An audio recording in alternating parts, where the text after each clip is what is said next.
থাকতে হয়। আপনারা কি কখনো বিয়ের কথা চিন্তা করবেন? আমার তো মনে হয় না। এই বয়সে এসে আপনারা চিন্তা করবেন যে আল্লাহ আল্লাহ করে ভালোভাবে হাসি খুশিভাবে মারা যেতে পারি।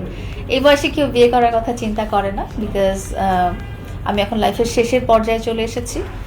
এখন মানুষ চিন্তা করবে যে বাচ্চারা যাতে সেটেল হয়, সন্তানরা যাতে নিজেদের পায়ে দাঁড়াতে পারে, এবং আমি খুবই হাসি খুশিভাবে মারা যেতে পারি। কিন্তু আপু, আমার একটা কথা আছে, একাকিত্ব তো অনেক বড় জিনিস বা খারাপ জিনিস।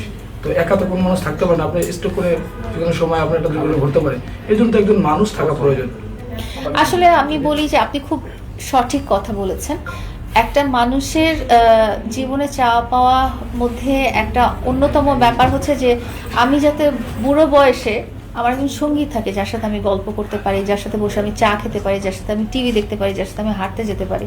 হ্যাঁ, মানুষ যখন বয়স হয়ে যায়, তো তখন কি হয়, তাদের সন্তানরা সবাই সবার ফ্যামিলি পরিবার নিয়ে আলাদা হয়ে যায়। তো তখন মানুষ কিন্তু খুব লোনলি ফিল করে। এটা কিন্তু সবারই একটা মনের চিন্তা যে হ্যাঁ, আমি অনেক টাকা পয়সা কামাবো, কিন্তু যখন আমার বয়স হয়ে যাবে, আমার জীবনের শেষকালে আমি একজন সঙ্গীকে চাই, যার সাথে আমি বসে একটু চা খেতে পারবো, গল্প করতে পারবো, হাঁটতে যেতে পারবো, বা খবরের কাগজ পড়তে পারবো। তো এই ভাগ্যটা আসলে সবার হয় না।